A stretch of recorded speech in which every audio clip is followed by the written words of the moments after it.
পিছনে বাস ঠেলিয়ে দিয়ে দাঁড় করে রাখা লাগবে। বছরের শেষ হতে হতে আল্লাহ কি দুর্বল হয়ে যায়, তিন দিক দিয়ে বাস বাঁধে আল্লাহরে ঠেলে রাখা লাগে। আল্লাহর কি রং আছে, বছরের শেষে উঠা যায়। আল্লাহ কয় সিবগাতাল্লাহি ওয়া মান আহসানু মিনাল্লাহি সিবগা। আরে তোদের দুনিয়ার মূর্তিদের রং আছে, ওই রং বছরের শেষ হতে হতে থাকে না, মিস্টেরিয়ানের রং দেয়া লাগে। সিবগাতাল্লাহি ওয়া মান আহসানু মিনাল্লাহি সিবগা। আমি আল্লাহরও রং আছে, তবে আমার রং ওঠে না। আমার রং কেমন তা তোরা জানিস না। আমাকে এক বাক্যে বিশ্বাস কর, কামা হুয়া, ওই আল্লাহকে বিশ্বাস করি যেমন আল্লাহ তেমনই। বলেন যেমন আল্লাহ তেমনই। তার কোনো রূপরেখা আমার জানার দরকার আছে? আছে। আল্লাহর আব্বা কিরা জানার দরকার আছে? আল্লাহর মা কিরা জানার দরকার আছে? আল্লাহর সৃষ্টিকর্তাকে জানার দরকার আছে? আরে আমার সৃষ্টিকর্তা আল্লাহ, তাই আমি জানলেই যথেষ্ট। আমার আল্লাহর সৃষ্টিকর্তা জানার দরকার আমার নাই, আমার নাই। ঠিক কি না? আল্লাহ পাক রব্বুল আলামিন আমাদেরকে দুনিয়ায় পাঠিয়েছেন, আমাদেরকে জান্নাত থেকে পাঠাইছে। আব্বাজির বাড়ি জান্নাত, মার বাড়িও জান্নাত। বাপের সূত্রে যে সম্পদ পায়, সম্পদের নাম হলো পৈতৃক সম্পদ, নাকি বলেন? আর মাম বাড়ির থেকে, নানা বাড়ির থেকে মায়ের সূত্রে যে সম্পদ পায় তার কয় মাতুল সত্য। ঠিক কি ঠিক না? তাহলে আব্বাজির বাড়িও জান্নাত, মার বাড়িও জান্নাত। আমাদের পৈতৃক সম্পদও জান্নাত, মাতুল সত্য জান্নাত। আর পৈতৃক সত্য আর মাতুল সত্য উভয়টারই ওয়ারে 6 সন্তানরা। কাজে আমাদের মূল বাড়ি কোথায়? জান্নাতে। ঠিক কিনা? এই জান্নাতে যাওয়ার জন্য আল্লাহ পাক রব্বুল আলামিন দুনিয়ার থেকে জান্নাত কামাই করে নেওয়ার জন্য আমাদেরকে পরামর্শ দিয়েছে। দুনিয়ার থেকে কামাই করে, ভাই আমার দিক থাকান, দুনিয়ার থেকে কামাই করে নিতে হবে। এখন কামাই করব কোন ভাবে, কি পদ্ধতিতে, এইটা তো আমার জানা নাই। ইচ্ছে মতো মন গড়া আমি দুনিয়া জান্নাত কামাই করার সিস্টেম তৈরি করলাম, অরিজিনাল ওইটা সিস্টেম না, তাহলে আমার হবে না। কাজেই জান্নাত কামাই করার জন্য পদ্ধতি যেটা, এর এলেম আমাকে শিখতে হবে। কথা কয় না? এলেম আমাকে না জানা, যদি সিস্টেম না জানি তাহলে ভালোবাসতে যে মেরে ফেলানো হয়। ছোট ছোট ভাই বোনের দিক তাকান, ছোট ছোট ভাই বোন অনেক ফ্যামিলিতে আছে, খুব ঘন সন্তান হয়, বছরে একটা। ওই বাড়ি খুশি হয়েছে, সুবহানাল্লাহ। বছরে একটা, হ্যাঁ বলেন সুবহানাল্লাহ, আলহামদুলিল্লাহ। কোটি কোটি টাকার মালিক, কত ডাক্তার দেখাইলে দেশ বিদেশ ঘুরা, একটা সন্তানও হওয়াতে পারতেছে না। গরিব মানুষ ভিক্ষা করে খায়, আল্লাহর রহমতে বছরে বছরে একটা পায়। এটা আল্লাহর নিয়ামত, ঠিক কি না? ও দোস্ত, আল্লাহ কষ্ট হয়ে যাচ্ছে। আমাদেরকে আল্লাহ পাক রব্বুল আলামিন সন্তান দেয়, বলি শুকর আদায় করি আলহামদুলিল্লাহ। এমন গণ গণ করিয়া প্রত্যেক বছরে একটা বাড়িও আমি দেখছি। তো যেটা একেবারে লাস্ট, ওটা বসা শিখছে। তার ইমিডিয়েটলি বড় যেটা, সেটা আটা শিখছে। তার চেয়ে বড় যেটা, সেটা আর একটু আটা শিখছে, একটু দৌড়নি শিখছে, নাক দিয়ে শিয়েন পড়ে।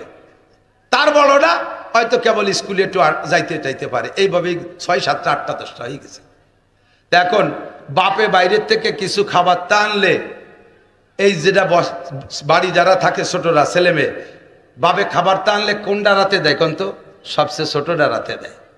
সবাই ছোটটারে আদর করে, ভালোবাসে ছোটটারে। তো ছোটটারে যে কোলে করে, বাপের খাবারটা ছোট্টা রাতে দেশে যে কোলে করে, বাঘপালি সে একটু পায়। এই জন্যে বাপে যখন কিছু খাবার তাই ছোট্টারে দেয়, তাহলে ওই ছোটটারে কোলে করার জন্য 2 নম্বরটা, 3 নম্বরটা, 4 নম্বরটা কাড়াকাড়ি হরে, যে যেদিন বাঘে পায় কোলে নিয়ে তার সাথে সেও খায়। কিন্তু ওর ইমিডিয়েটলি বড় যেটা আটা শিখছে, সে তো ছোট্টারে কোলে উঠতে পারে না, এই জন্য সে তেমন বাঘে পায় না। এখন ও চিনতে পারছে, বুঝে শুনে, যে তারই আমি ওর একটু কোলে আর শিখি। এখন দুটাই এত ঘন ঘন বাচ্চা হলে কিন্তু পেট বড় হয়ে যায়। হাসাই গোস্ত নাই, গলা শূন্য, পেট বড়। এখন ওই বসাটারও পেট বড়, আটাটারও পেট বড়। তো ওই কেবল যেটা হাঁটতে পারে, সে বসাটারে কোলে উঠতে গেছে, কোলে করতে গেছে, মোহাব্বত করে ভালোবাসে কোলে করতে। আর নিজের ছোট ভাই কোলে করতে গেছে, তো ও কোলে কিভাবে করবো? তো সবে মাত্র হাঁটতে পারে, আর বসাটার গায়ে ফিরে 7, 8, 10 কেজি ওজন, বড় এক পেট, খায় একেবারে গাদাইয়া, সে তারে কিভাবে করে? তো কোলে করতে যাই ওর গলা টলা জড়ায় ধরে বুহির সাথে এরকম চিবিয়ে ধরছে, চিবে ধরে আটা দিয়েছে, ওদিকে পাও পাততলে পড়ে গেছে। একদিকে গলা চিবে ধরা, আর একদিকে পাও পাততলে। এইরকম যদি 2-3 মিনিট আটে, তাহলে ওটা মরবে না? এরা কি মারার জন্য কোলে করছে না ভালোবাসার জন্যে? ভালোবাসার জন্য কোলে করছে, কিন্তু ভালোবাসার বয়সও হয় নাই, আর কোলে করার সিস্টেমও সে জানে না। এই জন্য ভালোবাসতে যে তার গলা টিপে মারা হবে, কতক্ষণ ঠিক না? দিনকে খুঁজে পাইতে হলে আপনাকে বয়সও হতে হবে। এজন্য আল্লাহ তাআলা ভালোবাসার বয়স ধার্য করছে সাবালেগ। সাবালেগের আগে শরীয়তের কোনো বিধান আপনার উপরে আল্লাহ তাআলা চাপাই দেয় নেই, শরীয়তের কোনো বিধান নাই। সাবালেগের হওয়ার পরে আপনার পর শরীয়তের বিধান আসছে। এবার আপনাকে ইসলামের পর আমল করতে হলে জানতে হবে, মানতে হলে জানতে হবে। বলেন মানতে হলে জানতে হবে, না জানিয়ে মানা যায় না। অনেকে নামাজ পড়েন, কি পড়েন আপনি আমার কাছে জবাব দিতে পারবেন না। এমন এমন মাসালা আছে যেই মাসালাগুলো না জানা থাকার কারণে আপনার সারা জিন্দেগির নামাজ পড়া হয়ে যাচ্ছে। খোদার কসম একটা মিনিটও জান্নাতে যেতে পারবেন না। নামাজ টোটাল না পড়লে এক ওয়াক্তের বিনিময়ে যেমন 200 কোটি, আরো 30 কোটি, আরো 40, খেয়াল করে নাই। আবার বলি, এক ওয়াক্ত যদি নামাজ মোটেই না পড়েন, তার বিনিময় খোদার কসম একটা গুনাহ হবে না। আবারও বোঝে নাই, খেয়াল করে নাই। নামাজ না পড়লে কোনো গুনাহ, নামাজ না পড়লে কি হবে না? সাহস পাচ্ছে না কোথায়? আমি বলে দিছি যে, তো আমার সাথে বলেন, নামাজ না পড়লে কোনো গুনাহ হবে না। আবার বলে হবে। রোজা না রাখলেও কোনো গুনাহ হবে না। হজ ফরজ হয়েছে, না করলে কোনো গুনাহ হবে না। যাকাত ফরজ হয়েছে, না দিলে কোনো গুনাহ হবে না। তা যাকাত দেবো কি? নামাজ না পড়লে যদি গুনাহ নাই তা পড়বো কে? এই শীতকালে নামাজটা হুজুর ভরি জানেন না কি ছেলা? রাতে ফজরের সময় উঠাও যেমন কঠিন, ঠান্ডা পানিতে অজু বানানো তো হাত পা ভেঙে নিয়েছে, প্যারালাইসিস হয়ে যায়। আর সে নামাজ না পড়লে যদি গুনাহ নাই তা পড়বো কে? পড়েন না। কি হয় তাই শুনে নেন। নামাজ না পড়লে একটা গুনাহ হয় না। আবার একটু বুঝই কই, একটা বিড়ি খালি একটা কবিরা গুনাহ। মুখে 1000 দাঁড়িয়ে আছে, একবার কাটিয়ে ফেললে 1000 কবিরা গুনাহ। একটা মিথ্যে কথা করলে একটা কবিরা গুনাহ। একবার জিনা করলে একটা কবিরা গুনাহ। এক গ্লাস মদ খাইলে একটা কবিরা গুনাহ। এক ওয়াক্ত নামাজ ছাড়লে কয়টা কবিরা গুনাহ কেউ বলতে পারবেন না। কি হয় কি তাই? এক ওয়াক্ত নামাজ ছেড়ে দিলে একটাও সগীরা কবিরা গুনাহ হয় না। হয় হলো নামাজ ছুটে গেলে আপনার নামে বরাদ্দ করা আছে 230 কোটি 40 লক্ষ বছর জাহান্নামে পুড়তে হবে, গুনাহ হবে না একটাও।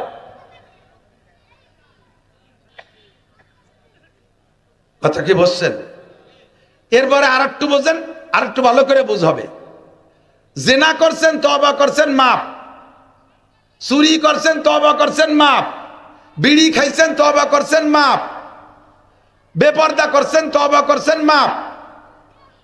গাঁজা খাইছেন, তওবা করছেন, মাপ। সারা জীবন ভরে 60 বছর নামাজ পড়েন নাই, মরার আগে আস্তাগফিরুল্লাহ পড়ছেন, এক ওয়াক্ত নামাজও মাপ হবে না। সারা জীবন ভরে রোজা রাখেন নাই, মরার আগে আস্তাগফিরুল্লাহকে রোজার থেকে তওবা করছেন, ক্ষমা হবে না, রোজার শাস্তি আপনাকে খাটতে হবে। আবার বোঝেন, যদি এই তওবার দ্বারা নামাজ আর রোজার হজ আর যাকাত মাফ হইতো, আর মাফ হওয়ার দ্বারা বিচার কি? আল্লাহ পাক বলেন, যাকে আমি ক্ষমা করে দেই, যে গুনাহ থেকে ক্ষমা করে ওই গুনাহগুলো নেকি বানাই দেই। তাহলে আপনি মরার আগে সারা জীবন ভরে নামাজ না পড়ে আস্তাগফিরুল্লাহ পড়িয়ে আপনি সারা জীবনের নামাজের পরিবর্তে সমপরিমাণ নামাজ নিয়ে, ক্ষমা তো পাইয়েই গেলেন, সমপরিমাণ নামাজ নিয়ে ভেস্তে চলে যাবেন। তা আমি বিটা 60 বছর খাইটে পিঠে ভরিয়ে কি এলো? তাহলে কেউ বলবো না মরার আগে আস্তাগফিরুল্লাহ করে মরবো। ভালো করে বোঝেন, বুঝতে পারছি? ও দোস্ত, এখন মোটেই নামাজ পড়েন নাই যারা, তাদের একাক বিশ্বাস হয়? বিশ্বনাথ বিশ্বাস হয়? একাকত্বের কারণে 80 হুকবা জাহান্নাম। মহিলারা পাগলামি করিস না, ছাগলামি করিস না, গা এলাই দিস না, আখিরাতে ভুল বুঝিস না। একাক ওয়াক্ত নামাজের বিনিময় 80 হুকবা জাহান্নাম। জোহরের নামাজ যে জোহরে না পড়া, দুনিয়ার কাজ কামের প্রেসারে জোহরে না পড়া আসরের সময় কাজা করলেন, আসরের নামাজের টাইম মতো না পড়া মাগরিবের সময় পড়লেন, আসর মাগরিবকে একসাথে ঈশার সময় নিয়ে পড়লেন, এরে বলে কাজা পড়া। তুমি টাইম মতো কেন পড়ো নাই? যদি তওবা না করে মরো, তওবা করলে কি হবে? এই টাইম না মতো না পড়া আর এক সময় পড়ার কারণে যে অন্যায়, তওবা করলে আল্লাহ এই অন্যায় মাফ করে দেবে, নামাজের কারণে ভিন্ন শাস্তি দেবে না। আর যদি তুমি তওবা না করো তাহলে জোহরে আসরের সময় পড়লে, আসরে মাগরিবে পড়লে, ফজরে জোহরে পড়লে, তাহলে তোমার আমল নামায় যে পরিমাণ অপরাধ জমা হয়েছে তাতে এক ওয়াক্ত নামাজ কাজা পড়ার পরেও, জোহরে আসরে পড়ে দেওয়ার পরেও এক হুকবা জাহান্নাম। এক হুকবা মানে 2,88,00,000 বছর। দোস্তরে, আর যদি নামাজ ছুটে যায় কোনোদিন তা পড়ে না দেন, এক হুকবা এক ওয়াক্তের বিনিময় 80 হুকবা জাহান্নাম। 80 হুকবারে 2,88,00,000 দিয়ে গুণ দেন, বের হবে 200 কোটি, আরো 30 কোটি, আরো 40 লক্ষ বছর। এ পর্যন্ত কথা শেষ নয়, আর একটু লক্ষ্য করেন। এবার আপনি যে নামাজ পড়ছেন, ওই নামাজ পড়ার পরও নামাজ হয় নাই, নামাজ পড়ার পরও নামাজ হয় নাই, তাহলে কি হবে? কয় পড়ার পরও নামাজ ভুলের কারণে যদি না হয়, মোটো না পড়লে যেমন এক ওয়াক্তের বিনিময়ে 230 কোটি 40 লক্ষ বছর, ভুল নামাজ পড়লো তোমাকে 230 কোটি 40 লক্ষ বছর। এবার ভুল হলো কিসে তা শুনে নেন। এই জন্য বলছি মজলিস ফিকিন একজনও নড়বেন না, কান লাগায় শুনবেন। 5-6টা মশলা বলে দেব, সময় আমার 8:30 পর্যন্ত। অত্যন্ত অসুস্থতার ভিতর দিয়ে কয়টা মশলা বলে মজলিসটারে দামি বানায় থুয়ে যাই। এদিক তাকান দোস্ত, যে কারণে নামাজ, যেসব কারণে নামাজ নষ্ট হয় তার ভিতরে 1 নাম্বার নামাজে অশুদ্ধ পড়া। ইন্টারভিউ নেব, মাঠ খালি হয়ে যাবে, সামনে দিয়ে একজনের জিজ্ঞেস করতে, তুই পিছন দিয়ে সব সাই দিয়ে ভয় নাই, জিজ্ঞেস করতেছি না। চেহারা দেখে টের পাই, যে যার ব্যবসা করে সে তার মাল দেখলি বোঝে, এটা কথা কই না? যে যার ব্যবসা করে সে তার মাল। আমি মাল দেখলি চিনি। যখন একটা দাঁড়িয়েছে সেই সময় তো ইমামতি হরি, কত ডাটের সুভিসাব দেখলাম। 3 খেতায় দিয়ে পাগড়ি বান্ধা, 43 বন্ধের জুব্বা একটা গায়ে, ঘাড়ের উপরে যায় নামাজ, বগলের দস্তারখান, বিড়ি খালিও দস্তারখানে খায়, হাতে কোড়া লাঠি, হাতে 500 দানার তসবি, কানের মধ্যে মেসক গুজা, দাড়ির মধ্যে খিলেল গুজা। বাবের আর অভাব নাই। আলহামদুলিল্লাহ জিজ্ঞেস করছি, গালে প্যারালাইসে সে শিখেছে, করতে পারে না। দোয়া কুনুত জিজ্ঞেস করছি, কয় সে সময় কুলুসুরো পড়ি। দোয়া কুনুতির জায়গা কুলুসুরো পড়ে, দোয়া কুনুতির জায়গা কুলুসুরো পড়লে নামাজ হবে? এই জলের ভিতরে হলুদের পরিবর্তে হলুদ নাই বিধায় একটু লবণ বেশি এনে দিলেন, খাওয়া যাবে? লবণের জায়গা যদি হলুদ বেশি এনে দেন, লবণ না একটু হলুদ দিয়ে সেটুকু মেকআপ করে দেই, হবে? খাওয়া যাবে? তাহলে একটার জায়গা আর একটা দিলে যেমন হয় না, দোয়া কুনুতির জায়গা দোয়া কুনুত ছাড়া কুলুসুরো দিলেও হয় না। কাজে আপনাকে এটা শিখতে হবে। দুনিয়ার সব কিছু জানলেন, আইএ পড়লেন, বিএ পড়লেন, এমএ পড়লেন, ইংরেজি জানেন, অঙ্ক জানেন, বাংলা জানেন, পর্সা জানেন, দলিল জানেন, এসএ জানেন, বিআরএস জানেন, এসিএস জানেন, কত কিছু শিখলেন। আপনি জমিকাত মাপা শিখলেন, আপনি আল্লাহর কোরআনটা মাপা শিখলেন না কে? আপনি কোরআনটা পড়া শিখলেন না কে? মমতাজের কণ্ঠে গান গায়, দেই যে বুড়ো, আর বাবা বুড়ো ধান কাটে আর জাকি, কুটি কুটি জাকি, লক্ষ্য করে শুনি যে মমতাজের গান গাইছে, বুকটা ভাটতে যায়, এই ছোট ছোট জাকি দেয়। বুলাল আলম স্যার গান গায়, বিজয় সরকারের গান গায়, একেবারে হুবহু জাকিতি কণ্ঠে মিল। এই পৃথিবী, এই সময় একটু গান এরম দিতে হয়, এই পৃথিবী যেমনই আছে তেমনই পড়ে রবে। এই জায়গায় সামনের দিক দুটি জাকি আছে। সুন্দর এই পৃথিবী ছেড়ে একদিন চলে যেতে হবে, এরকম জাকি আছে। আইডিও জাকি জায়গা শিখলে কোন জায়গাতে? ভাই বলো আর বন্ধু বলো, কেউ না সাথে যাবে, এই জায়গায় আইডিও যাই। সুন্দর, এবার হলো সামনের জাকি। সুন্দর এই পৃথিবী ছেড়ে একদিন চলে যেতে হবে। ঘাড়ের ডগর ঠিক আছে, হাতের জাকিও ঠিক আছে, মাজারের দুল ঠিক আছে, মাজার দুলও ঠিক আছে। আরে বিজয় সরকারের গান গাইতে যাইয়া সব জায়গা ঝাঁকি কণ্ঠ মিল আছে, মমতাজের ঝাঁকি কণ্ঠ মিল আছে, মনির খানের গানের ঝাঁকি কণ্ঠ মিল আছে। মোহাম্মদী কণ্ঠে কেন সুরো ফাতেহার ঝাঁকি কণ্ঠে মিল নাই? আয়সার কণ্ঠে ও মহিলা কেন তোমার সুরো ফাতেহার ঝাঁকি কণ্ঠে মিল হয় না? ও জায়গা কেন মিলাইতে পারো না? কারাহা বা কলকে আরি জুমলা রাজ বা খোদা তদবির হিলা কায়ের আওয়াজ। দুনিয়ার সব কাজ তোমার পরিপাটি, ঘরটা কি সুন্দর সাজাইছো, শোকেস ভরে মালগুলো কত সাজাইছো, আলনা ভরে মালগুলো কি সুন্দর সাজাইছো। আরে তোমার ঘরের ফার্নিচার গুলো কত সুন্দর, দোকানের মাল কি সুন্দর পরিপাটি পরিপাটি। প্যান্টটা কোনোদিন না ধুয়ে পরো না, জাঙ্গিটা কোনোদিন না ধুয়ে পরো না। আরে শার্টটা কোনোদিন আয়রন ছাড়া ব্যবহার করো না, খেতা পর্যন্ত আয়রন করে গায়ে দাও। তোমার এগুলো সব এত সুন্দর সুন্দর সূরা ফাতিহারে কেন আয়রন করো না, কুলুস সূরারে কেন সাজায় রাখো না, আত্তাহিয়াতুরে কেন সাজাও না, কোনটা কোন জায়গা পড়তে হবে এটা কেন তুমি জানো না? ভালো করে জেনে নাও। কুল হাল ইয়াস্তাবিল্লাযীনা ইয়ালামুনা ওয়াল্লাযীনা লা ইয়ালামুন। শিক্ষিত লোক আর অশিক্ষিত লোক জীবনে কোনোদিন সমান হইতে পারে না। কথা বলেন ঠিক কি ঠিক না? জাননেওয়ালা বা না জাননেওয়ালা কোনোদিন সমান হইতে পারে না। আল্লাহ কাছে জাননেওয়ালা হয়ে আসো। মানতে হলে জানতে হয়, মানতে হলে জানতে হয়। শরীয়তের বিধান মানতে হলে আগে আপনাকে জানতে হবে। নামাজ সংগঠিত হইতে, এই নামাজ সংগঠিত হইতে 3 প্রকারের মাসালা। কয়? সবাই একটু কইতে হবে আমার সাথে। কয় প্রকার বলেন? 13টা ফরজ, 14টা ওয়াজিব, 28টা সুন্নতে মুআক্কাদা, মুস্তাহাব সাইজের ছোট শূন্য মিলে 51টা সুন্নাত। এই নামাজ 3 প্রকারের মাসালা দিয়ে আপনি কমপ্লিট করছেন, ঠিক। এবার এই নামাজ নষ্ট হওয়ার 19টা কারণ। কয়টা? তার ভিতরে 2টা কারণ আমি বলবো। একটা হলো নামাজে অশুদ্ধ পড়া, আর একটা হলো আমলে কাসির। কষ্ট হচ্ছে? খোদার কসম দিয়ে বলবো, আমার হাতে কোরআন শরীফ থাকলে আমি কসম খেয়ে বলতাম এই 2টা মশালা আমি আপনাকে শিখাবো। কিসসা কাহিনী আর ইত্যাদির ওয়াজ 1 লক্ষ বছর করলে আর শুনলে যেই নাকি হবে, তার চাইতে এই 2টা মশালার ওয়াজ শুনলে আপনার বেশি নাকি হবে। আর এই 2টা মশালা না জানা থাকার কারণে বহুজনের নামাজ নষ্ট হয়। 1 নম্বরে পড়া অশুদ্ধ। আপনি নামাজের ভিতরে প্রথম যে তাকবীরটা দেবেন, প্রথম তাকবীর বলেন তো? আমি নিজে শুনি কয় আল্লাহু আকবার, আল্লাহু, আরে টান দেছে আকবার কইছে। কি কইছেন জানেন? আল্লাহু আকবার। এ আল্লাহ কি সবচাইতে বড় উশৃঙ্খল? আল্লাহ কি সবচেয়ে বড় বেয়াদব? এই আপনি হলো জিজ্ঞেস করতেছেন। আপনি যা বলছেন তার তর্জমা হয়েছে কি? আল্লাহু আকবার।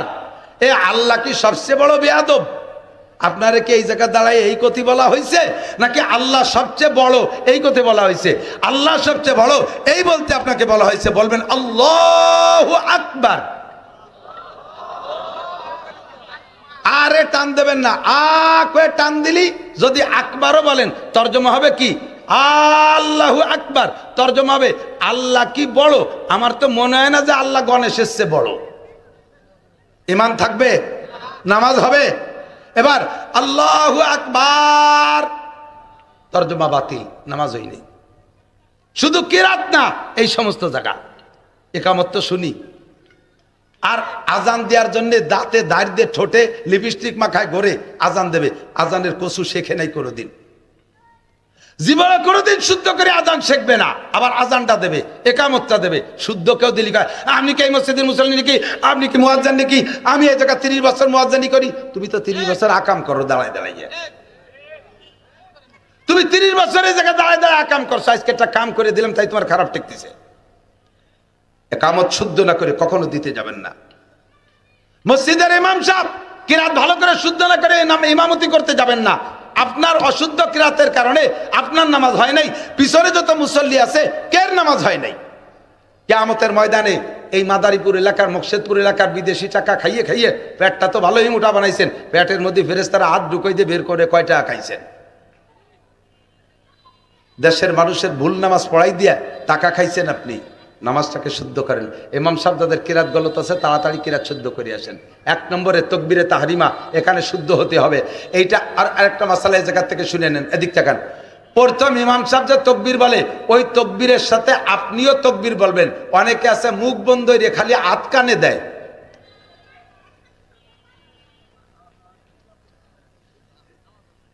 তেরো ফরজের একটা ফরজ তাকবীরে তাহরিমা মুখে বলা।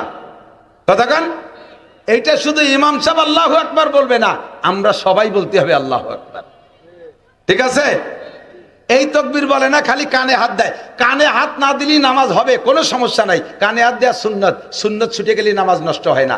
নামাজ হয় কিন্তু সুন্নত তরকের গুনাহ হয়। ফরজ আর ওয়াজিব ছুটে গেলে নামাজ হয় না। কাজেই আপনাকে এই ফরজ তাকবীরটা, এরপরে উঠতে বসতে যে তাকবীরগুলো এগুলো বলা সুন্নাত। না বললে নামাজ হয়ে যাবে, বললে নামাজ পূর্ণ হবে। কথা কি বোঝা গেছে? এবার কেরাতটা অশুদ্ধ আছে। যাদের কেরাত অশুদ্ধ পায়ে ধরি, আপনারা আমি পায়ে ধরি, কিয়ামতের ময়দানে আমি বলতে পারবো আল্লাহ আমি পায়ে ধরে কইছি একটু আসেন কোরআন শরীফ পড়া শেখেন। নইলে এই শীতকালে অজু এত সময় নষ্ট করে নামাজ পড়তেছেন, আল্লাহর 99 নামের কসম 1 কোটি বার কসম খেয়ে বললাম, যারা ভুল কিরাতে নামাজ পড়ছেন 1 মিনিটও ভেস্তে যেতে পারবেন না, নামাজে আপনাকে বাঁচাইতে পারবে না। আপনার নামাজের কারণে আপনাকে প্রত্যেক ওয়াক্তের বিনিময়ে 230 কোটি 40 লক্ষ বছর জাহান্নামে পোড়া লাগবে। কয় যদি পড়িয়ে নামাজ পড়ার পরেও যদি ইয়ার না হয় তাই আর পড়িয়ে কি হবে? তাহলে বাদই দেই। তাহলে কি বাদ দেবেন নাকি যেভাবে পড়লে নামাজ হয় সেভাবে হওয়াতে চেষ্টা করতে হবে? চেষ্টা করতে হবে না? এখন চেষ্টা কি আমি বলে দেই। যাদের বয়স 60-70 বছর হয়েছে একদিন যে নামাজ পড়ছেন ভুল কিরাত দিয়ে কিচ্ছু হয়নি, আমল নামায় লেখাই হয়নি, অবস্থা বই এক জায়গায় পচা ছিঁড়া বস্তার মধ্যে গাদি দিয়ে তুই দিছে। তাহলে কি হবে? তাহলে একদিন থেকে খাইটি পিঠে কি হলো? এখন বাঁচার ছোট্ট একটা উপায় হলো আজকে এই জায়গা থেকে পাক্কা প্রতিজ্ঞা করতে হবে যে আমি মরার আগে শুদ্ধ করে কোরআন শরীফ পড়া শিখবই। এই নিয়ত করেন এই জায়গা থেকে। আর কাল সকালবেলা আমি একখান কায়দা কিনে হুজুরের সাথে যোগাযোগ করব, মরার আগে কোরআন শরীফ পড়া শিখবই। এই পাক্কা প্রতিজ্ঞা করে এখন নিয়ত করে ফেলেন, সকালবেলা কায়দা কিনে মাদ্রাসায় আসবেন। এই নিয়তটা করে আপনি বাড়ি গেছেন, রাতের বেলা আপনি মরে গেছেন, মারা গেছেন, আল্লাহ তাআলা এই নিয়তের ওসিলায় বিগত 60 বছরের ভুল নামাজরে শুদ্ধ করে খাতায় লিখে দেবে। এই একটা মাত্র। এবার নিয়তের মধ্যে যদি সিটারি বাটপাড়ি থাকে, আমি আল্লাহরে যে কইছি তো দেবো, এমনি তো পড়বই না, এমনি তো কায়দা কেন বই না, ওই আল্লাহরে কয়ে দিলাম আর কি। আল্লাহ আমার আপনার মনের খবর জানে কি জানে না? ভালো করে ন্যায়ের উপরে প্রতিষ্ঠিত, একটু কন্যা সুবহানাল্লাহ। তো নবী আলাইহিস সালাম যেই ভোটারদেরকে ভোট দিয়ে তার সার্টিফাই করে দিয়ে গেছেন, এই সমস্ত ভোটার সাহাবারা নির্বাচিত করছেন যেই ব্যক্তিকে, ওই লোকটা কি মূর্খ, অশিক্ষিত, বেআমল, সুদখোর, ঘুষখোর, দুর্নীতিবাজ, তরফদার? তরফদার বোঝেন না? গোষ্ঠী তরফদার না, তরফদার মানে পার্সিয়ালিটি করেওয়ালা। নিজেকে গোষ্ঠী যা আছে বাড়ির ভিতরে সবাইরে বাংলাদেশ বইরে পথ ভাগ করে দিয়ে আর বেটারা মুখোশরে ঘুরিয়ে বেড়াবে, এর নাম হলো তরফদারি। এর নাম কি? তরফদারি। আমার যে জিহান আছে তারাই সেই জায়গাটা পথ দিতে হবে, এর নাম হলো তরফদারি। হয়তো তোমরকেই তরফদার কথা কর না কে? ভয় পাচ্ছেন নাকি? ওমর তরফদার? এই ওমর এত বড় আলেম, দেখেন এই যে ইরানের প্রেসিডেন্ট কি বলে ইব্রাহিম রাইসি মারা গেছে, আর সর্বোচ্চ নেতা বর্তমানে খামিনি। এর আগে ছিল যিনি, তার নাম ছিল আয়াতুল্লাহ খমিনি। আমি বুঝতাম না, মনে করতাম যে যেই হয় তার নাম বুঝি খমিনি, ইদানিং বাক করে শুনতেছি। আগে যিনি ছিলেন আয়াতুল্লাহ খমিনি। আর তারপর এই ইরানিরা এত সন্তুষ্ট ছিল, হযরত মাওলানা আলী হাসান সাহেব কথা এসে গেলে একটু নাক হয়ে গেলে বাল ঠেকতে যায় না। ইরাক আর ইরান যখন দীর্ঘকাল যুদ্ধ ছিল না, মুরব্বীরা জানেন, এই যুদ্ধ পশ্চিমেরা তো লাগায় রাখতে চায়, আর মধ্যপ্রাচ্যে যারা আছে মুসলিম কান্ট্রি, তারা পশ্চিমেকে 5-8টা গোলাম, তারাও মীমাংসা করার বুদ্ধি রাখে না। বাংলাদেশের সর্বোচ্চ ওলামায়ে কেরামদের একটা টিম এই ইরাক আর ইরানের গ্যাঞ্জাম মীমাংসার জন্য গিয়েছিলেন। তৎকালীন নেতৃত্বে ছিলেন হাফেজি হুজুর রহমতুল্লাহ আলাইহি, যশোরের আবুল হাসান যশোরী রহমতুল্লাহ আলাইহি, আপনাদের জামাই, শাইখুল হাদিস আল্লামা আজিজুল হক সাহেব রহমতুল্লাহ আলাইহি, ফজলুল হক আমিনী, আহমদ শফি সাহেব রহিমাহুল্লাহ, সব এই বাছাইকৃত বড় বড় 28 জন গেছে। তার ভিতরে ইংলিশ জাননেওয়ালা মুতাকাল্লিম হিসেবে ইনিও রহমতুল্লাহ হযরত মাওলানা আলী হাসান শাহ হুজুর রহমতুল্লাহ ছিলেন, উনি তো ইংলিশ জানতেন। তো হুজুরের কাছ থেকে আমি যেটা শুনছি সেটা হুজুর বলেন যে ইরানিরা তাদের আয়াতুল্লাহ খমিনির সর্বকিছুর উপরে এত খুশি, যদিও শিয়া সেটা ভিন্ন কথা, এখন আর শিয়া সুন্নি ভাগ করার সময় নাই, আগে ফিলিস্তিনকে বিজয় করে নিয়ে আসি তারপরে শিয়া সুন্নি ভাগ করব। তো ওই সময় উনি বলেন প্রত্যেক নামাজের পরে তারা খমিনির পর এত সন্তুষ্ট, আরবিতে এবং ফার্সিতে 2 প্রকার দোয়া করত। তারা বলতো একসাথে বলে উঠতো, ইলাহি ইলাহি হাত্তা জুহুরিল মাহদি ইহফাজ লানাল খুমাইনি ইহফাজ লানাল খুমাইনি, খোদায়া খোদায়া তা ইমামে মাহদি রা এজাহার, খুমাইনি রা নেগাদার, খুমাইনি রা নেগাদার। আল্লাহ ইমাম মাহদি আসা পর্যন্ত আমাকে খমিনিরে হায়াত দাও। ইলাহি ইলাহি হাত্তা জুহুরিল মাহদি। হে আল্লাহ, যতদিন ইমাম মাহদি না আসবে ইহফাজ লানাল খুমাইনি, আমাদের খমিনিরে তুমি হেফাজত করো। এই আরবি ফার্সি দুটেরই একই তর্জমা। বহুত বড় আলেমও ছিলেন, বহুত বড় আলেম ছিলেন। আলী হোসেন শাহ হুজুরের দেশে ইরানের কেন্দ্রীয় জামে মসজিদে উনরা যেদিন আসবে তার আগের দিন জুমার নামাজের আগে খুতবা বয়ানের দায়িত্ব দেশে। সব বড়রা সামনে বসা, হুজুর বয়ান করতেছেন। তো বয়ানের ভিতরে শিয়াদের অবস্থা আপনারা জানেন না, আমরা দেখেছি, যাদেরকে দেখেছি নামাজ পড়তেছে, হাঁটতেছে, নামাজ পড়তেছে। একজন নামাজ পড়তে তার ভিটির মধ্যে আর একজন লাফ দিয়ে চলে যাচ্ছে, এইভাবে সেল্লা বেল্লা। এই অবস্থা দেখা উনরা 28 জন 1 মাস পর্যন্ত সফর করছে, একবার ইরাক একবার ইরান, একবার ইরাক একবার ইরান যাতায়াত। ফাইনাল ফ্লাইট হবে ইরান থেকে। তো যেদিন যে শনিবারে ফ্লাইট হবে, শুক্রবারে জুমার নামাজের সময় বয়ানের দায়িত্ব দিয়েছে ওনারে। তো উনি বয়ান করতে করতে, উনি তো মেজাজি মানুষ, ওনার বয়ান যারা শুনছেন তারা তো জানেন শক্ত মেজাজের মানুষ। ওই বয়ানের ভিতরে বলে ফেলাইছে খমিনি সামনে, বলছে তোমাদের সব কিছু আমার ভালো লাগছে, অনেক কিছু ভালো লাগছে, তবে একটা জিনিস বড় খারাপ লাগছে, ইন্না সলাতাকুম কালাবিল কিরাত। আরবিতে বলে ফেলাইছে ইন্না সলাতাকুম কালাবিল কিরাত, তোমাদের নামাজ বান্দর খেলার মতো। বান্দরে যেমন লাফালাফি ভালাভালি বেড়ায়, তোমরা নামাজের মধ্যে একজন সিজদা দিচ্ছে তার ভিডির মধ্যে লাফ দিয়ে চলে যাও, একজন নামাজে দাঁড়াইছে সামনে দিয়ে এটি চলে যাও। এটা কি? এটা খমিনির মাইন্ডে লাগছে খুব, যে আমাদের নামাজকে বান্দর খেলার মতো বললো। শনিবারে ফ্লাইট ক্যান্সেল করে দিয়ে ওনাকে ফরমান জারি করছে মৌলানা, আমাদের নামাজ বান্দর খেলার মতো, এটা কোরআন হাদিসের দলিল দিয়ে প্রমাণ করবেন, যদি প্রমাণ না করতে পারবেন তাহলে আপনাদের ফ্লাইট ক্যান্সেল। আর সে যে মানুষ মতের খেলাফ হলেই জবই দিয়ে দেয়, মতের খেলাফ হইলেই জবই দিয়ে দেয়, যত বড় যেই হোক না কেন, একটু পরোয়া করে না। আমেরিকার সাথে সেই থেকে মোকাবেলা করে আসতেছে, আমেরিকারে 5 পয়সা ভ্যালু দেয় না, এখনো পর্যন্ত দেয় না ইরানিরা। বিশ্বের সব মধ্যপ্রাচ্যের সমস্ত রাজা বাচ্চারা, সব বড়ি মিয়ারা আমেরিকার পাশাটা, ইরান কিন্তু তার জায়গায় ঠিক আছে। কথা বলেন ঠিক ঠিক না? একেবারে মজবুত বিটা মাংসের মতো দাঁড়িয়ে আছে, ও কেউ রে ভয় পায় না খমিনি। এখন কালকে জবাব দিতে হবে, আমাদের নামাজ বান্দর খেলার মতো কেন? এই প্রশ্ন করে পাঠাইছে, সাংবাদিক পাঠাই দিয়েছে। এখন মন্ত্রীর মাধ্যমে প্রস্তাব আসছে। এখন শাইখুল হাদিস সাহেব যারা গেছে 1 মাস পর্যন্ত দৌড়ি করে, কালকে ফ্লাইট। আরে মিয়া, হজেও যদি যান, এদিক দেখান, হজের মোহাব্বত আছে না নাই? হজে যাবেন তো? এই যতদিন না গেছেন অতদিন পর্যন্ত পাগল, আল্লাহ আমি যদি একবার জাতি বাড়ি আর বাড়ি আসবো না। কিন্তু হজ করা হয়ে গেলি পরের দিন আপনি অন্য হয়ে যাবেন বাড়ি আসতে। হজ হয়ে গেলি আর মন টেয়ে না, হজ হয়ে যাওয়ার পরে আর দাঁড়ায় না। যত মক্কা মদিনার মহব্বতে আশেকের রসুলক, হজ হয়ে গেলে আর দাঁড়াইতে মনে যায় না। তো হজে যাইও ভাগলে যায় বাড়ি আসতি, আর সে জায়গায় ইরানে যাইয়া কালকে ফ্লাইট, আর সেখানে আটকায় দেশে যদি এই জব না দিতে পারে ফ্লাইট ক্যান্সেল, আরও যেদিন জব দেবা সেই দিন ফ্লাইট। শাইখুল হাদিস সাহেব ওনাকে বলতেছে, মিয়া তুমি কোনো কথা কও, তাই তুই এই জায়গাও কবা, সব জায়গা কও, তুই এই আজকে কালকে ফ্লাইট, এ যে মানুষ তুমি চেনো না ওরে, ও তো সব কাটার ধরে জবই দিবে না, মীমাংসা সব শেষ করে দেবে, সালিশ মারি বেলায় দিবে না। আইসে সালিশ করতি, হও কথা করতে জায়গা পাও না। তুমি বলে যে হুজুর আপনারা পাশে থাকেন, দোয়া করেন, কিতাবাদি কিচ্ছু তো নাই, কালকে সকালবেলা জবাব দিতে হবে। কয়েকজনে এমন ভয় দিয়েছে, বিশেষ করে শাইখুল হাদিস সাহেব কয় যে রাত্রে সব কিছু পরিষ্কার করে রেডি হয়েছে, জব না দিতে পারলি তো মারি ফেলবে। সকালবেলা টাইম দিয়েছে, নির্দিষ্ট টাইমে আমাকে নিয়ে বসাইছে, এখনো খমিনি আসে নাই। টাইম যখন ঘড়ির টাইমে পূর্ণ হয়ে গেছে, ফিস করে গেট খুলে গেছে, দেখি যে খমিনি হাজির, বিশাল জোয়ান, মাথায় পাগড়ি, জুব্ব পরা, চলে আসছে। এসে কোনো কথা নাই, সালাম দিয়ে বলছেন, আপনি জবাব দেন, আমাদের নামাজকে বান্দর খেলার মতো কেন বললেন?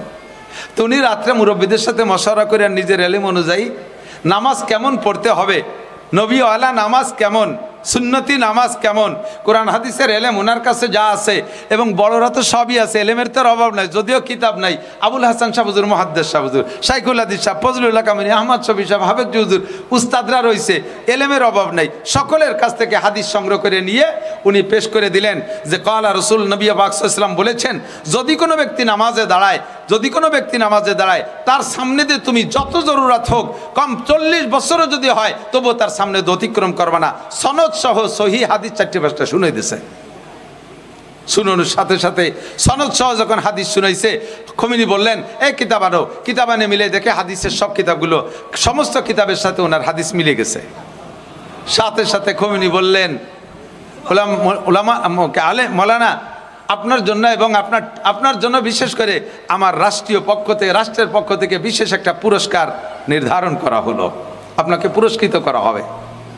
আপনি কি চান বলেন, আপনি যা চাবেন আপনার সেই পুরস্কার দেব। তো উনি বললেন আমি তো একা না, পুরস্কার উনি দেখলেন যে পুরস্কার জন দেবে, তা না নিয়ে যাবো কে? তা আমি তো একা না, আমরা তো এত কয়জন, আমাদের দিলে সবাই রে দিতে বলেন। হ্যাঁ সবাই রে। তো উনি বললেন যে আমার এই কিতাবের প্রয়োজন, এই কিতাবগুলো দেবেন। উনি সেই আমলে প্রায় 1 থেকে 1.5 লক্ষ টাকার কিতাবের লিস্টই দিয়েছে। সেই হারে সবাইরে, সেই 28 জনের সবাইরে কিতাব দিয়ে দিয়েছে এবং অনেক অনেক হাদিয়া তোফা আরো আনুষঙ্গিক অনেক কিছু দিয়ে তারপরে পাঠাইছেন। যে কথাটা বলতে যে লম্বা হয়ে গেল কথা। তো এই যে এলমি ইস্তেদাদ, এলমি যোগ্যতা রাজার ভিতরে, বাদশার ভিতরে থাকতে হবে, এরকম যোগ্য আলেম ছিলেন। বর্তমান যিনি আছে তিনিও মোটামুটি, কিন্তু ইনি এন্তেকালে পরে কে হবে তাই নিয়ে ইরানের ভিতরে দ্বিধাদ্বন্দ্ব চলছে। এই মাপের যোগ্য মানুষ নেই। তো সাহাবাই কিরামরা যেই লোকটারে প্রেসিডেন্ট নির্বাচন করছে, ওই লোকটা কি খমিনির চেয়ে ছোট না বড়? ওই লোকটা বর্তমান খামিনির চাইতে ছোট না বড়? বহুতের চাইতে বড়, বলকে বহুত বড়। खुद न थे जो राह पर गए रू के हादी बन गए, खुद न थे जो राह पर गए रू के हादी बन गए, क्या नजर थी जिसने मुर्दू को मसीहा कर दिया। নিজেই ছিলেন গুমরা। কেমন গুমরার গুমরা? বিশ্ব নবী মুহাম্মদ রাসূলুল্লাহ সাল্লাল্লাহু আলাইহি সাল্লামের কল্লা কাইটা নিয়া আবু জাহেলের হাতে দিয়া 100 উট পুরস্কার নেবে, কেইসা ধামড়ার দামড়া ছিলেন। আর আল্লাহ তাআলা সেই মানুষটারে পাল্টাইয়া সারা পৃথিবীর জন্য, শুধু মুসলমানদের জন্য নয়, হযরত ওমর ইবনে খাত্তাবের খেলাফত, হযরত ওমর ইবনে খাত্তাব রাদিয়াল্লাহু তাআলা রাষ্ট্র পরিচালনা পদ্ধতিটা এরা সারা পৃথিবীর মুসলমান সমস্ত রাষ্ট্রপ্রধানের জন্য একটা মডেলে পরিণত হয়ে গেছে। ঠিক কি না? তাহলে এই লোকটার কি এলেমের অভাব আছে বলে মনে হয়? এবং প্রথম সিরিয়ালে যারা ইসলাম গ্রহণ করছে তার ভিতরে 39তম অথবা 40তম, মক্কায় থাকতে মক্কি সাহাবী। এই লোকটার এলেমের অভাব নাই। সিদ্দিকা আয়েশা রাদিয়াল্লাহু তাআলা আনহার বয়স যখন 18, তখন সিদ্দিকা আয়েশা বিধবা হয়েছেন। আর নবী আলাইহিস সালামের নবুয়তি পার প্রথম বছরই হযরত ওমর মুসলমান হয়েছেন।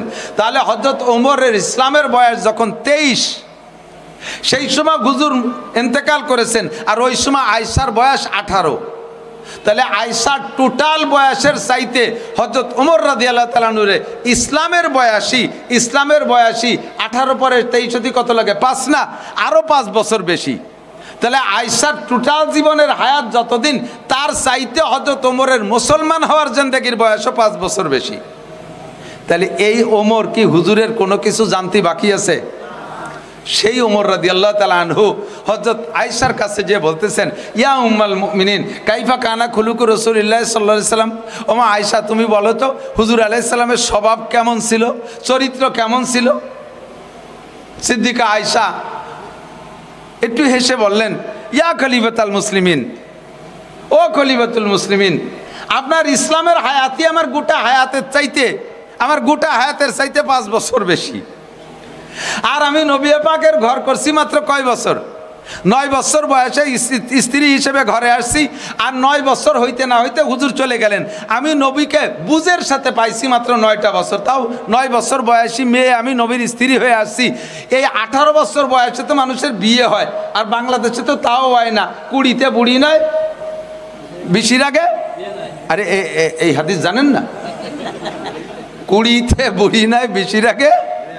তাহলে আয়েশা বাংলাদেশের বয়সের, বিয়ের বয়সের মাপের চাইতেও 2 বছর আগেই সে বিধবা হয়ে গেছে। তাহলে আমি একটুক মানুষ কি জানি নবীর আখলাক, আর আপনি আমার কাছে জিজ্ঞেস করতেছেন? কারণ না মা তুমি বলো। কেন জিজ্ঞেস করেন? কয় যে এই জন্যে জিজ্ঞেস করি যে মানুষের স্বভাব 2 রকম হয়, পুরুষের স্বভাব দ্বিমুখী হয়, 2 রকম হয়। হাদিসের ভিতরে আছে 11 বিবির একটা গল্প আছে তিরমিজি শরীফের ভিতরে, বিভিন্ন হাদিসের কিতাবের মধ্যে আছে। তো তিরমিজি শরীফের ভিতরে বিশেষ উল্লেখ করে পড়ানো হয়। তো এই 11 বিবির হাদিসের ভিতরে মানে 11 জন হুজুর আলাইহিস সালাম গল্পটা শুনেছেন যে বিগত সময় 11 জন মহিলা এক জায়গায় বসে একটা মজলিস করছে। এই মহিলারা একে অপরের জিজ্ঞেস করতেছে, তোমার স্বামী কেমন, তোমার স্বামী কেমন, তোমার স্বামী কেমন। যার যার স্বামী যেমন সে সেই রকম বয়ান করতেছে। যে একজন বলতে জাউজি আসান্নাক, আমার স্বামী এটা উটাক্কা। আসান্নাক মানে আমাকে গ্রাম্য বাংলা কোনো উটাক্কা কই যে 1.5 লম্বা, গলা শূন্য, মাথা ছোট, ভাষায় গোষ্ঠ নাই, এইরকম। আর একজনকে আমার স্বামী এমন, সে বাইরে যখন ইজা খারাজা ফাহিদা ওয়াইজা দাখালা আসিদা, সে বাইরে যখন যায় তখন তার অবস্থা সিংহের মতো, ঘরে যখন আসে চিতেবাঘের মতো। চিতেবাঘের মতো মানে চিতেবাঘে ঘুম বেশি, আইসে আর লেত্রায় ভেত্রায় ঘুমায় থাকে, আমার কি দরকার কিচ্ছু শোনে টোনে না।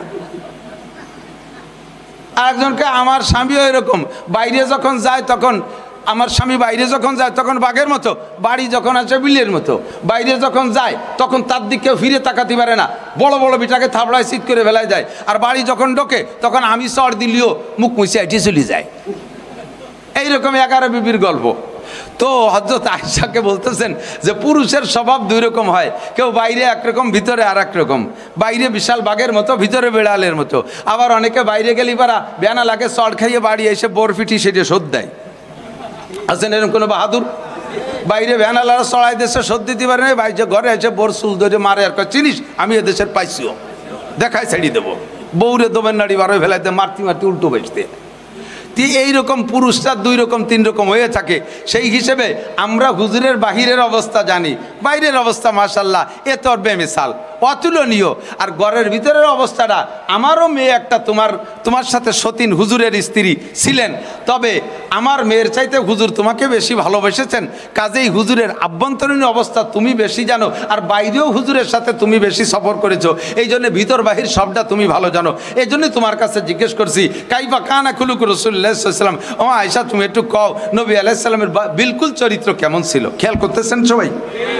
তো হযরত সিদ্দিকা আয়েশা বলতেছেন, ইয়া আমিরুল মুমিনিন আলা তাকরাউল কুরআন, খলিফাতুল মুসলিমিন আপনি জিজ্ঞেস করলেন আপনি কোরআন শরীফ পড়েন না? হ্যাঁ কোরআন শরীফ তো পড়ি তো, আমি তো প্রায় খতম দেই তো কোরআন শরীফ দিয়ে নবীর চরিত্রের কি বুঝবো?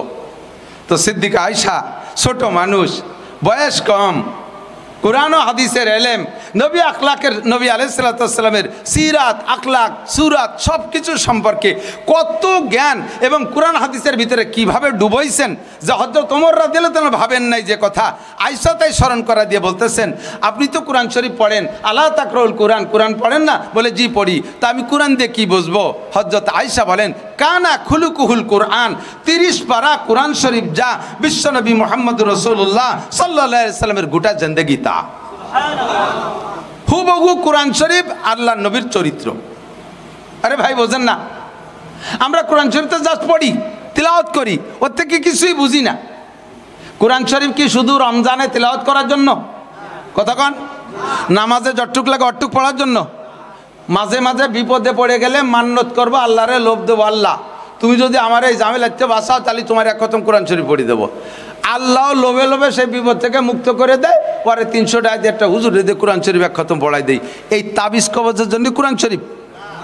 কোরআন শরীফ জালিকাল কিতাবুল লা রাইবা ফি হুদাল লিল মুত্তাকিন শাহরু রমাদান আল্লাযী উনজিলা ফীহিল কুরআন হুদাল লিন-নাসি ওয়া বায়্যিনাতিম মিনাল হুদা ওয়াল ফুরকান। এক আয়াতে আছে কোরআন মুত্তাকিন পরহেজগারদের জন্য রাহবারি করার জন্য এসেছে, আর এক আয়াতের ভিতরে আল্লাহ বলেন গোটা মানব জাতির পথ প্রদর্শনের জন্য আমি কোরআনে কারীম নাজিল করেছি।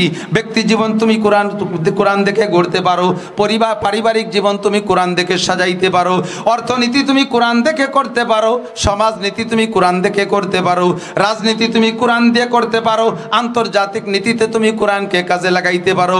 এ কোরআন শুধু তিলাওয়াতের জন্য নয়, শুধু নামাজের জন্য নয়, মান্নত করে তুমি বিপদ থেকে মুক্তি পাওয়ার জন্য নয়। এ কোরআন হলো কমপ্লিট কোড অফ মুসলিম। একজন মানুষ তার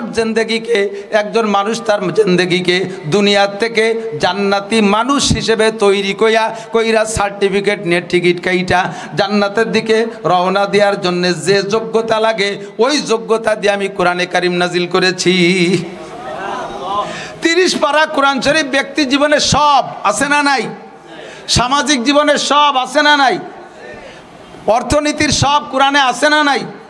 সব আছে একেবারে আন্তর্জাতিক। এখন এই সব শাখার জুজি এলো কুল্লি কথা বললাম, হেডলাইন বললাম, এর প্রত্যেকটা শাখায় যাইয়া হাজার হাজার লক্ষ লক্ষ মাসআলা, হাজার হাজার লক্ষ লক্ষ মাসআলা সব কোরআনের ভিতরে। আর এই সব কিছু মিলিয়ে যদি কোরআন হয়, আর 30 পারা কোরআন যদি নবীর জিন্দেগি হয়, আর তার নাম যদি হয় সিরাত, তাহলে এই সিরাতের আলোচনা আমরা 100 ঘন্টা 2 ঘন্টা 2.5 ঘন্টা 5 ঘন্টায় কিভাবে করব? নবী নবী পাকের মতো বক্তা, সাহাবায়ে কেরামদের মতো শ্রোতা, তাদের ভিতরে নবী আলাইহিস সালামের মতো বক্তার তার গোটা জিন্দেগীর এই সিরাতকে ব্যক্ত করার জন্য লেগেছে 23টি বছর। কয় বছর? 23 বছর। নবীর মতো বক্তা, সাহাবায়ে কেরামের মতো যোগ্য শ্রোতা, নবী পাকের সিরাত শিখতে শুনতে তাদের লাগছে 23 বছর, নবীর লাগছে 23 বছর। আমরা 10-20 মিনিট 1 ঘন্টার মধ্যে কি বলতে পারি? কিছুই বলতে পারি না। শুধুমাত্র সিরাত সম্পর্কে শুধু তার হেডলাইন, তার সুরকি, শিরোনামের ব্যাখ্যাটা হয়তো বুঝতে পারি। মানব জীবনের এদিক লক্ষ্য করি, সময় কম যেহেতু এদিক আর বাড়ছি না। মানব জীবনকে কয়েক ভাগে ভাগ করা যায়, খেয়াল করি, কয়েক ভাগে ভাগ করে। একটা হলো বেলাদাত, একটু বোঝার জন্য বলছি, সব কথাই শুনবেন, খেয়াল করবেন, নিয়ে যাওয়ার মতো যেটা হবে সেটা নিয়ে যাবেন। আপনার জানা অনেক কথা আমি বলে ফেলাইছি, ওইটা আপনার ভালো লাগে নেই, ফাঁকে ফাঁকে দুনিয়াটা যদি অজানা থাকে ওইটা আপনি নেওয়ার জন্য এই জানা কথাগুলোর ভিতরে ওত পাইতে বসে থাকবেন, যেগুলো জানি এটা জানি, কোনটা না জানা কয় সেইটা ধরবো। কাজেই ওই ফাঁকে যদি বেখেয়াল হয়ে যান, সেই অজানাটা ছুটে যাবে, গলে আপনারা কেউ খালি যেতে বাড়ি যেতে হবে। এই জন্যই সব কথা খেয়াল করতে হবে। মানব জীবনের কয়েকটা ধাপ। শুরু হলো বেলাদাত। 1 নম্বরে বেলাদাত। বেলাদাত মানে জন্ম, বেলাদাত মানে জন্ম। 2 নম্বরে আখলাক, 2 নম্বরে আখলাক। জন্মসূত্রে যে স্বভাবটা নিয়ে মানুষের জন্ম নেয় এর নাম আখলাক। খিলকাত মানে জন্ম, খিলকাত মানে জন্ম। আর জন্মের সাথে একটা যেই চরিত্র স্বভাব নিয়ে জন্ম নেয় একে বলা হয় আখলাক। হ্যাঁ ছেলেরা মনে রাখবা। 3 নম্বরে সিরাত। সিরাত বলা হয় শিক্ষাযোগ্যতার মাধ্যমে, লেখাপড়ার মাধ্যমে, শিক্ষাযোগ্যতার মাধ্যমে চরিত্রের পূর্ব অবস্থানকে পরিবর্তন করে আরো উন্নততর করার নাম হলো সিরাত। আরো উন্নততর করার নাম সিরাত। তো প্রত্যেকটা মানুষের একটা বিলাদাত আছে, এটা জন্ম। এই জন্ম বৃত্তান্ত কিস্সার নাম হলো মিলাদ। জন্ম বৃত্তান্ত কিস্সার নাম মিলাদ। তা আমার নবী পাকের জন্ম বৃত্তান্ত কিস্সা আলোচনা করার নাম মিলাদ। আমাদের দেশে প্রচলিত যে মিলাদ আছে, আলেম উলামাদেরকে ডাইকে দোকানপাটে বসাইয়া নতুন ঘর বানাইলা, প্রতিষ্ঠান একটা বানাইয়া, বাস টাস কিনলে তার ভিতরে নিয়ে হুজুররা একটু সূরা কিরাত পড়িয়ে টড়িয়া একটু দোয়ামুর দুরুদ শরীফ কয়েকবার পড়ে মোনাজাত করে দেয়। হুজুর আলাইহিস সালামের জন্ম বৃত্তান্ত এই মিলাদ, সেই মিলাদের কিচ্ছুই আলোচনা হয় নাই, অথচ এটি আমাদের দেশে প্রথা বনে গেছে। এখন আল্লাহর রহমতে আস্তে আস্তে তা উঠিয়েও চলে গেছে। নবী আলাইহিস সালামের জিন্দেগীর যে কোনো অংশ নিয়ে মহাব্বতের সাথে আলোচনা করবেন, আল্লাহ তাআলা আপনাকে নেকি দিবে। নবী আলাইহিস সালামের মিলাদ নিয়ে আলোচনা করেন, জন্ম বৃত্তান্ত আলোচনা করেন, নেকি হবে মহাব্বতের সাথে আলোচনা করলে। তবে একটা বোঝার বিষয় হলো যে আমার নবী পাক সাল্লাল্লাহু আলাইহি সাল্লামের জন্ম বৃত্তান্ত কিস্সা আলোচনা করে ওই রকম জন্ম বৃত্তান্ত জন্ম অনুযায়ী আর জন্ম আমি নিতে পারবো না, ওই রকম একটা সন্তান আমি জন্ম দিতে পারবো না, জগতে ওই রকম সন্তান আর হবে না। শুধু মহাব্বতের সাথে আলোচনা করা ছাড়া ওখান থেকে আমার আর কোনো নগদ ফায়দা নাই। কথা বলেন ঠিক কি ঠিক না? আমি যত আলোচনা করি ওই রকম একটা সন্তানকে আমি জন্ম দিতে পারবো? আমি নিজেকে আর একবার ওই রকম হয়ে আসতে পারবো না। এটা জাস্ট আলোচনার ভিতরে শেষ। 2 নম্বর আখলাক। খিলকাত মানে জন্ম। তো খিলকাত জন্মসূত্রে যেই স্বভাব পায় একে বলা হয় আখলাক। এইটা শুধু মানুষ না, প্রত্যেকটা প্রাণীর মধ্যে থাকে। দেখেন মুরগির বাচ্চা ডিমির থেকে বেরোইয়া, মুরগির বাচ্চা ডিমির থেকে বেরোইয়া 1, 2, 3 মাস পর্যন্ত দুধ খায় না খুদ খায়? কথা কয় না? দুধ খায়, খুদ খায়। ওই ডিমির থেকে বের হয়েই খুদ খাতে হবে। খুদ খাওয়ার যে নিয়ম ওইটি ওরে শিখিয়ে দিল কিনা? বলবেন যে ওর মা সাথে থাকে, গ্রাম্য মুরগি ওর মা সাথে, তো গ্রাম্য পাবলিক মুরগির মা সাথে থেকে তারে খুদ খাওয়া শিখিয়ে দেয়। পোলট্রি মুরগির মা কিনা? ওর ডিমিতে হুটার পর ওরে খুদ খাওয়া শিখে এলো কিনা? এটা হলো খিলকাত, এটা জন্মসূত্রের স্বভাব, ঠিক না? ছাগলের বাচ্চা জন্মের পরে দুধ খায়। দুধ খাওয়ার ভিতরে তো খাইতে হলে খালি চাটলি হয়ে যায়, কিন্তু চাটার ফাঁকে ফাঁকে ছাগলের বাচ্চা বা গরুর বাচ্চা দেখবেন চাটার ফাঁকে ফাঁকে থনে মুখ দিয়ে ধাক্কা মারে না, গুঁতো দেয়। এই গুঁতো দিয়াটা শিয়েলো কিনা? চাটপি যা খাইয়ে যা। গুঁতো দিলি পানায় পেটের মধ্যে দুধ আসে। এইটা আল্লাহ তাআলার জন্মসূত্রে শিক্ষা দিয়েছে। এটার নাম হলো আখলাক। এটার নাম কি? এরকম বলতে গেলে রাতভর বলা যাবে। প্রত্যেক প্রাণীর পার্সোনাল আখলাক আছে। তো মানুষেরও আখলাক আছে। যে জাতের মানুষ, যে এলাকার মানুষ, সেই এলাকার মানুষের সেই রকম আখলাক। তো সারা দুনিয়ার সমস্ত মানুষের আখলাকের ভিতরে আমার নবী পাক, আমার নবী, আপনার নবী, বিশ্ব নবী মুহাম্মদুর রাসূলুল্লাহ সাল্লাল্লাহু আলাইহি সাল্লামের জন্মসূত্রের যে আখলাকটা, এটাও সর্বশ্রেষ্ঠ আখলাক। এত ভালো আখলাকের সন্তান জগতে আর কখনো জন্ম নেয়নি। ঠিক কি ঠিক না? আল্লাহ পাক রব্বুল আলামিন এই জন্মসূত্রের আখলাকের প্রশংসা করে কুরআন শরীফে নিজেই বলেন, ওয়া ইন্নাকা লাআলা খুলুকিন আযীম। জন্মসূত্রে আপনার চরিত্র সর্বোত্তম চরিত্র। নবুয়তি পাওয়ার আগ পর্যন্ত, কুরআনি ইলম পাওয়ার আগ পর্যন্ত, জিবরিল আলাইহিস সালামের আগমনের আগ পর্যন্ত 40টা বছর নবী পাকের জিন্দেগীর 40টা বছর, বেশিরভাগ টাইম গেলে কি বলে 3 ভাগের 2 ভাগ টাইম চলে গেছে 40 বছর। এই 40 বছর কোনো কুরআন হাদিস পড়েন নাই, কোনো কিতাব পড়েন নাই, কোনো দুনিয়ার পণ্ডিতের কাছে লেখাপড়া শেখে নাই, কোনো স্কুল কলেজ মাদ্রাসায় পড়ে নাই। অথচ এই 40 বছরের চরিত্রের উপরে গোটা আরবের মানুষ, সারা আরবের মানুষ, কাফের মুশরিক সকলে মিলে প্রশংসা করছে কি করে নাই? ভক্ত ছিল কি ছিল না? আমার নবীর এই 40 বছরের হায়াতি প্রশংসিত হায়াত। একেবারে জন্মের পরে 3 মাসে বাচ্চা মা হালিমাতু সাদিয়া রাদিয়াল্লাহু তাআলা আনহা নিয়ে গেছেন। দেখেন জন্মসূত্রে কেমন একটা চরিত্রের অধিকারী। মা হালিমাতু সাদিয়া নিয়ে গেছেন তায়েফে। এবছরও গিয়েছিলাম আলহামদুলিল্লাহ। যারা হজে যান তারা ইদানিং যাওয়ার সুযোগ পাচ্ছেন। মাঝে 10, 15, 20 বছর পর্যন্ত তায়েফে যাওয়ার অনুমতি ছিল না, ইদানিং অনুমতি হয়েছে, তায়েফে যায় হাজী সাহেবরা। হালিমাতু সাদিয়ার বাড়ি দেখলাম সব কিছু যথেষ্ট দেখাইছে আল্লাহ। তো হালিমাতু সাদিয়া রাদিয়াল্লাহু তাআলা আনহা নবী পাক সাল্লাল্লাহু আলাইহি সাল্লামকে নিয়ে গেছেন। হুজুরের বয়স 3 মাস। 3 মাসে বাচ্চার ভিতরে কোনো বিচার বিশ্লেষণ বুদ্ধি কি থাকার কথা? কতক্ষণ থাকার কথা? নবী পাককে নিয়ে গেছেন। নবী পাক হালিমা সাদিয়ার দুধ পান করবেন টাকার বিনিময়। ওনার চাচা, ওনার দাদা, তারা টাকা পরিশোধ করবে। হুজুর তো 3 মাসে বাচ্চা, টাকা দেবে না, পয়সা দেবে না, ফ্রি খাবো, এ বুদ্ধি তো হুজুরির নাই। এর ভিতরেও যাইয়া হালিমার বাড়ি যখন গিয়েছেন, হালিমার একটা সন্তান, নাম তার আব্দুল্লাহ। আল্লাহ পাক নবী পাককে জন্মসূত্রে কেমন একটা ইনসাফি আখলাক দিয়েছেন যে হালিমারও একটা সন্তান আছে, আমি তার দুধ সন্তান, আমি তো টাকার বিনিময়ে দুধ খাবো, আমি যদি তার 2টা স্তনের দুধ সাফ করে খেয়ে ফেলি, তার পেটের সন্তানটা না খেয়ে কষ্ট পাবে। নবী পাক সেই জন্মসূত্রে তার উত্তম চরিত্রের প্রমাণ দিয়ে সে জায়গা 2টা স্তনের দুধ নবী পাক কখনো হালিমার থেকে খান নাই। একটা স্তনের দুধ খেয়েছেন, আর একটা স্তনের দুধ জন্মসূত্র স্বভাবের, উত্তম স্বভাবের বহির্প্রকাশ, সেখানে একটা স্তনের দুধ খান নাই। এবং খাইতে গিয়ে হুজুর কোন স্তনের দুধ খেয়েছেন? যেই 2 বছরও বাড়ি বসে দুধ খেয়েছেন, হুজুর সর্বক্ষণ ডান স্তনের দুধ খেয়েছেন। হালিমার বাম স্তনে মুখ লাগাই দিলেও খাইতেন না, হুজুর ডান পাশের দুধ খাইতেন। আবার এর দ্বারা অন্য ফতোয়া নিজে আবিষ্কার করবেন না, তাহলে মায়ের বাম স্তনের দুধ হারাম। কথা কয় না? আমার নবী ডান পাশের দুধ খেয়েছেন, কারণ নবী ডানপন্থীদের নবী। কাদের নবী? ডানপন্থীদের নবী। নবী আলাইহিস সালাম প্রমাণ করছেন, আমি ডানপন্থীদের নবী। আমার ভাই বামপন্থী তা না, সে আব্দুল্লাহ কাফের তা না, আমি খাবো তো আমার মোহাব্বতের সাথে আমি ডান পাশের দুধ খাবো। আর তাই হুজুর ডান পাশের দুধ খেয়েছেন, একটা দুধ রেখে দিয়েছেন। জন্মসূত্রে নবী আলাইহিস সালামকে আল্লাহ পাক এরকম মুনসিফ আর ইনসাফগার হিসেবে দুনিয়াতে পাঠিয়েছেন, সৃষ্টি করেছেন। এই জন্য নবী পাকের চরিত্র সম্পর্কে বলা হয়, ওয়া ইন্নাকা লাআলা খুলুকিন আযীম, আপনি সর্বোত্তম চরিত্রের অধিকারী। আমি এই বিষয়টা আলোচনা করলাম। আমি নিজেও এইরকম চরিত্র আর ফিরে পাবো না, কারণ আমার তার দ্বিতীয়বার জন্ম হবে না যে আমি ফিরেবার যদি জন্ম হই তাহলে আমিও হালিমার বাড়ি যে ডান পাশের দুধ খাবো, আমিও আমার মায়ের ডান পাশের দুধ খাবো, বাম পাশেরটা খাবো না। এই কিসসা শুধু বলা বলি পর্যন্ত শেষ, শুধু মোহাব্বতের সাথে বলা বলি শেষ। ওখান থেকে আমার শিক্ষা নেওয়ার আর কিচ্ছুই নেই। আমি আমার বাচ্চারা শুধু তার মায়ের স্তনের ডান পাশের দুধ খাবো এটাও নাই। এক পাশের দুধে তার পেট ভরবে না, আর এক পাশের দুধ পড়ে যাচ্ছে, তাই বলে সেটা সে খাবে না, সে 2 পাশের দুধ পান করবে।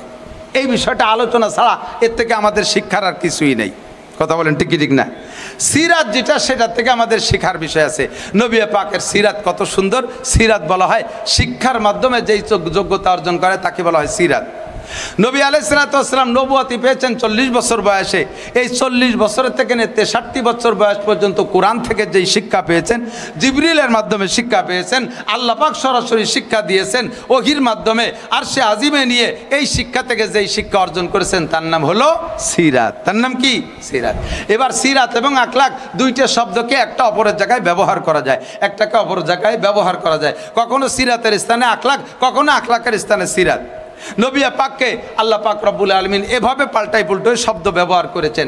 নবী আলাইহিস সালাতু ওয়াস সালাম নবুয়তি পার কয়েক বছর পরে, সম্ভবত 8 বছর পরে, সম্ভবত 8 বছর পরে আল্লাহ পাক রব্বুল আলামিনের পক্ষ থেকে জিজ্ঞাসা হয়েছে, দোস্ত আপনি সব জায়গা গেছেন, আখলাকের একটু প্রশংসা করে কিছু কিছু আমল বলে শেষ করব। আপনি সব জায়গায় যতটুকু সম্ভব গিয়েছেন, কোন কোন জায়গা গেছেন দাওয়াতের জন্য? জি আল্লাহ এখানে গেছি, ওখানে গেছি, জেদ্দা গেছি, অমুক জায়গা গেছি, সমুক জায়গা গেছি। আল্লাহ বললেন আপনি তায়েফে গিয়েছিলেন, মামবাড়ির দেশে, যেখান থেকে দুধ খেয়ে বড় হয়েছেন, যেটা আপনার মামা বাড়ির দেশ, গিয়েছেন তায়েফে? কয় না, আমি তো তায়েফে যাইনি। কয় তায়েফে যাবেন কবে? জি আল্লাহ যাবো, আপনি যখন হুকুম করেন। আল্লাহ বললেন কালকেই যাবা, কালই যাবা, দেরি করার দরকার নেই, সময় কম। যুবক, ময়দানে মাশারে আল্লাহর সামনে 4টে ইমিগ্রেশন অতিক্রম না কইরা তুমি জান্নাতের গাড়িতে উঠতে পারবা না। 1 নম্বর ইমিগ্রেশন আনুমরিহি ফিমা আপনা, তোমারে 70-80 বছরে হায়াত দিলাম, কোন কাজে লাগাইছো কইয়ে যাও, বলো কি কবে? আল্লাহ আমি বুড়ো মানুষ, তুমি এত বড় কঠিন পেঁয়াজ দিলিয়া, আমি সরল সুজা। আল্লাহ কয় তুমি সরল সুজা তো 10টা সালমে বানাইলে কি রে? সোজা মানুষ কিছু বুঝবে না, তো বুঝলে কে? তুমি এত সরল, এই মাঠে 10 বিঘে জমি তুমি ফাঁকি ফুকি দিয়ে হিন্দুকে তার ডিসিআর কাটিয়া দলিল করলে, অবুঝলে কিভাবে? তুমি এত সরল, ক্রিমিনালি আর এক দলে ঠগাই দিয়ে মেম্বার হইলে, তা বুঝলে কি রে? তুমি এত সরল, তুমি দুনিয়ার আকাম কুকাম করে এই রোডে তোমার মাল দিয়ে হয়েছে, এই রাস্তা বানাতি, তার ভিতরে তো অর্ধেক মাল খাই বেলায় দিচ্ছ, তা বুঝলে কি রে? তুমি সুজা, তুমি সুজা রুকুতি গেলি সুজা, ভালো রে সুজা না, বাড়োই তোমার কুড়া বানানো হবে। আনুমরি ফিমা আপনা, 70 বছরের হিসাব কেউ দিতে পারবো না। আজকে মঙ্গলবার, মঙ্গলবার গেল না?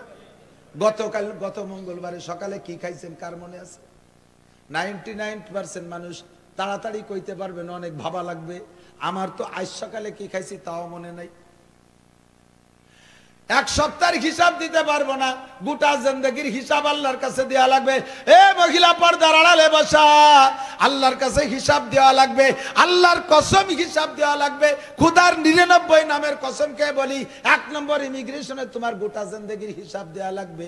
কতটুক ভালো কাজ করেছো, কতটুক মন্দ কাজ করেছো, চার দোকানে কতটুক লাগাইছো, মসজিদে কতটুক কাটাইছো, সিনেমা হলে কতটুক লাগাইছো, আরে মাদ্রাসায় কতটুক সময় দিয়েছো, জারি যাত্রা, করসা, গাজীর গান, গুণযাত্রা, তারা বাউল গান, ভাব গান, বিচার গান, আর ওই সমস্ত বাবার গানের দরবারে মাজারে আড্ডা লাগাইয়া কতটুক লাগাইছো, আর মাহফিলের মধ্যে কতটুক সময় দিছো, তবলিগের মধ্যে কতটুক সময় দিছো। আরে ইংরেজি বাংলা অঙ্ক পড়ার জন্য 20টা বছর ইংলিশ স্কুল কলেজ ইউনিভার্সিটিতে সময় দিয়েছিস, আল্লাহর কোরআন পড়ার জন্য কতটুক সময় দিয়েছিস? একটু জবাব দিয়ে যা, আল্লাহর কোরআন পড়ার জন্য কতটুক সময় দিয়েছো? জবাব চাইলে কেউ জবাব দিতে পারবো? বলেন পারবেন? আরে আর জায়গাটা কি জায়গা? আল্লাহর সামনে দাঁড়াইয়া। কার সামনে? আল্লাহু আকবার। এই যে এই আমলিগের এই 16 বছরের আগে, তার আগে ছিলেন না ফখরুদ্দিন, ইয়াজউদ্দিন, মঈনুদ্দিন সরকার, স্যার সে সময় তো ওসি, শুনিয়ে দেন খেলা কারে কয়। 3 উদ্দিন, কয়উদ্দিন? ফখরুদ্দিন, ইয়াজউদ্দিন, মঈনুদ্দিন। ইয়াজউদ্দিন প্রেসিডেন্ট, ফখরুদ্দিন তত্ত্বাবধায়ক সরকার প্রধান, আর মঈনুদ্দিন সেনা প্রধান। এই 3 উদ্দিনের বাংলাদেশ। 3 উদ্দিনের সামনে বাংলাদেশের সব উদ্দিনের হিসেব। বয়তে অনেকে হিজরত করে ইন্ডিয়া চলে গেছে। 2 দল, আমলিগ, বিএনপি, 7 দোয়াতে তলিরাটি, খালি আমলিগের শব্দ। সে সময় কত বেটারা ধরা পড়ছে, আমরা চিনি না সবাই রে, কথা কন না কেন? অধিকার যাচ্ছি না, তবে এতটুক জানা আছে এই 3 উদ্দিনের কাছে আমলিগ, বিএনপি সব বাগা বাগা নেতারা হিসাবে যে ধরা খাইছে। ফখরুদ্দিনের কাছে কি নামাজের হিসেব দিতে হয়েছে? উনি কি জিজ্ঞেস করছে এই মিয়া নামাজ পড়ছে কয়েকত, রোজা, হজ, জাকাত, কুরবানি, টুপি, দাড়ি, কোনটা না। আন মালিহি, সিরাগেঞ্জি ভাঙ্গা সুটকেস নিয়ে ঢাকা আসলে এত বড় বিল্ডিং এর মালিক হইলে কি এরিয়া? রিক্সা চালাতে চালাতে ঢাকায় আসলে, এখন তুমি বিমানের পাইলট হইলে কি করিয়া? আসলে তুমি খালি হাতে পদ্মা নদী সাঁতরায় বার হয়েছিল, খিয়াবারের ভয়সা ছিল না। এখন তুমি শিল্পপতি, কোটিপতি, ভগ্নিপতি, এই পতি হইলে কি রে? একটু কয়ে যাও। তাই কইতে যাইয়া বাগা বাগা নেতারা রমজানের আগেই জেলখানায় এতেকাফে বসে গেছিল, মনে আছে? দৈর্য সবগুলো গান। শুধু মানুষ জাগে আটকাইছে তারাও মানুষ, যে আটকাইছে সেও জাগে আটকাইছে, তারাও মানুষ, যে আটকাইছে সেও। মানুষের সামনে মানুষ দাঁড়াইয়া দাঁড়াইছে ভয়তে ভয়তে থরথরায় পেশাব করে পায়ে প্যান্ট ভিজে ফেলাই দিয়েছে। চিন্তা করতে পারে তো মানুষের সামনে মানুষের যদি এমন বিপদ হতে পারে, আহকামুল হাকিমিন আল্লাহ একটা ডাক দেবেন পুরো মাঠকে সামনে করে, আনা মালিক ইয়াউমিদ্দিন,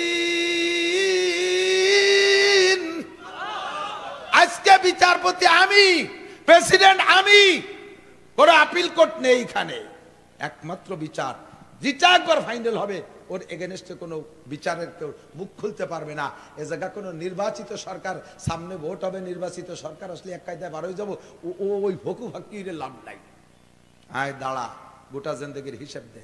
এই তোর চুল এরম কাটছিস কা, এই তোর চুল মেসি কাটিন কা, এই তোর দাঁড়িয়ে ওই যে জেলোনেস্কির মতো একটু একটু খাইজে নিয়ে দাঁড়িয়ে কা, দাঁড়িয়ে রাখছে একটু একটু জেলোনেস্কি দাঁড়িয়ে, ওই যে ইউক্রেনের প্রেসিডেন্ট জেলোনেস্কি একটু বগল এসছে, দাড়ি ছোট, বগলও ভালোই বড়, বরঞ্চ বগল বেশ বড়, অর্থাৎ কোনোদিন খুরকেসি লাগায় না, ওর বগলের দ্বারা নাক পিয়া যায় না, ফাটার গন্ধ পায়, আর দাঁড়িয়ে রাখছে একটু একটু পিসি পিসি দাঁড়িয়ে, তোর এ সাইজ কে এসেছিস পয়সা দাড়ি কাটতে পয়সা নষ্ট হচ্ছিস সুরা এদিকে, এ বিড়ি কয় প্যাকেট খাইছিস হিসেব দে। আল্লাহ ওটা ধরে এক দোকানই খাইছি, অত কি হিসেব আছে? আশার সামলা থাকবে না, সেদরালি কাজ হবে না, হাসিয়ে দিয়ে ভাসিয়ে যাবেন, সেদিন সে উপায় নাই। গোটা জিন্দেগির হিসাব দেওয়া লাগবে, নামাজের হিসাব লাগবে, রোজার হিসাব লাগবে, কোত্থেকে কি কামাই করছেন তার হিসাব লাগবে। এক নম্বরে আন উমরিহি, গোটা জিন্দেগির হিসাব দেওয়া লাগবে। দুই নম্বর আমার যুবকরা, ও যুবক, বুড়োর কাছে ওই হিসাব না, যুবকের কাছে যেই হিসাব। যৌবনকালটা একটা আলাদা আলাদা জিন্দেগি, যৌবনকালে যা সম্ভব বৃদ্ধ হয়ে গেলে তা সম্ভব না। এই ইমিগ্রেশন দুই নম্বর ইমিগ্রেশন। যুবক তুমি ইচ্ছা করলে বাইসাইকেল চালাইয়া, গতকালকে যে ঢাকায় সম্মেলন হয়েছে এখান থেকে বাইসাইকেল চালা ঢাকার সম্মেলনে শরীক হতে পারতা, কতক্ষণ ঠিক না? আর বুড়োকে যদি হেলিকপ্টারে নেও, তাও কয় বাবা হেলিকপ্টারে কি পেশাবখানা আছে? কারণ এই ডায়াবেটিস 10 মিনিট পর পর পেশাব করা লাগে, মাঝে যদি ঢাকা যাওয়ার আগে একবার পেশাব আসে, হেলিকপ্টারের মধ্যে কি পেশাবখানা আছে? জিজ্ঞেস করে ওঠা লাগে, কোনো মতো যাইতে রাজি না, ঠিক না? বিশ্ব ইজতেমা হবে 10, 11, 12 জানুয়ারি, বাইসাইকেল চালায় যুবক তুমি ভাঙ্গার থেকে চলে যেতে পারবা। চরমুনার মাহফিল হবে ফাল্গুন মাসে, অগ্রহায়ণ মাসে, ইচ্ছা করলে তুমি এখান থেকে বাইসাইকেল চালায় চলে যেতে পারবা, ইচ্ছা করলে পায়ে হেঁটে চরমুনায় চলে যেতে পারবা। আর বুড়ো হয়ে গেলে 80 বছরে বুড়ো, অজু গরম পানি দিয়ে বানাই দিলেও থরথরায় কাঁপে, এক ওক্তের একবারে রজু দিয়ে এক ওক্তের 3 প্রকারের নামাজ শেষ করতে পারে না। জোহরে 3 প্রকারের নামাজ না, আগে 4 রাকাত সুন্নাত, পরে 4 রাকাত ফরজ, পরে 2 রাকাত সুন্নাত, এই 3 ভাগের নামাজ পড়তে 3 বার ওযু করা লাগে।